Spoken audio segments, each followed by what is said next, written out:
जिंदगी का एक उदाहरण आपको देना चाहता हूं। मैं गांव में प्राइमरी स्कूल में पढ़ता था। वहां पर पढ़ाने वाले एक पंडित जी थे, एक मौलवी साहब थे। मौलवी साहब पढ़ाते भी थे और फिजिकल ट्रेनिंग जो होती है, फिजिकल एक्सरसाइज, वो भी कराते थे। मुझे याद है कि यदि हमारी एक्सरसाइज ठीक नहीं होती थी तो एक पतली सी छड़ी हुआ करती थी, स्टिक।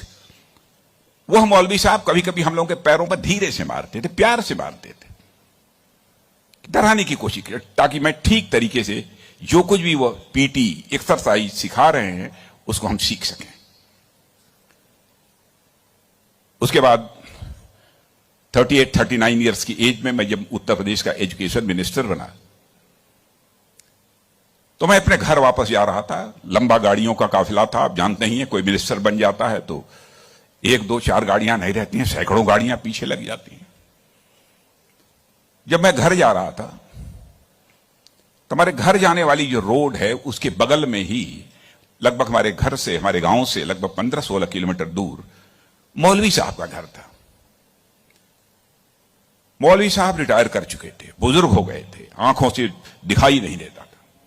उनको मालूम हुआ कि जिस बच्चे को प्राइमरी स्कूल में हमने एजुकेशन दी है, आज वो हमारा बच्चा इस प्रदेश का एजुकेशन मिनिस्टर होकर इसी सड़क से गुजरने वाला है। मौलवी साहब आंखें बंद किए हुए, आंखों से दिखाई नहीं देता था, और उनके 2-3 बच्चे उनके बगल में खड़े। जो सज्जन हमारे साथ बैठे थे गाड़ियों में, हमारे काफिले में, उन्होंने कहा कि देखिए, यही मौलवी साहब ने आपको पढ़ाया था, मौलवी साहब का गांव है। मित्रों,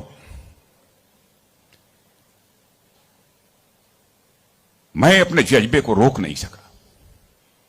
मैंने गाड़ी बैक कराई और मौलवी साहब आंखें बंद किए हुए, दोनों हाथों में हार लिए हुए खड़े थे। मौलवी साहब के पास गया और मौलवी साहब का मैंने चरण स्पर्श किया, उनका पैर छुआ, और मौलवी साहब की आंखों से तब तक आंसू चलते रहे जब तक कि मेरी गाड़ी वहां से नहीं गुजर गई। कल्पना करिए, वर्षों गुजर चुके थे, प्राइमरी स्कूल छोड़े हुए, उसके बाद मौलवी साहब से कभी भेंट नहीं हुई थी। लेकिन वह क्षण मैं अपनी जिंदगी में कभी नहीं भूल सकता। मैं चीफ मिनिस्टर भी थे तो आए थे एक बार मिलने के लिए। लगभग 3-4 हजार की भीड़ हमारे चीफ मिनिस्टर रेजिडेंस पर थी। किसी ने बतलाया कि वो सज्जन आए हैं, वो कह रहे हैं कि मैं तुम्हारे सीएम को मैंने पढ़ाया है। मैंने कहा है, कहा वो खड़े हैं। तो मैंने देखा कि मौलवी साहब, उनके बच्चे उनको पकड़ कर लाए। मौलवी साहब को मैंने बुलाया, बगल में चेयर पर बैठाया और उनका मैंने चरण स्पर्श किया। बच्चों, आपसे कहना चाहता हूं, बहुत लोग आजकल सो कॉल्ड प्रोग्रेसिव्स की मैं बात करना चाहता हूं। वह कहते हैं कि हमारी इस टीचर का वैल्यूज के प्रति जो कमिटमेंट होना चाहिए वह क्या है।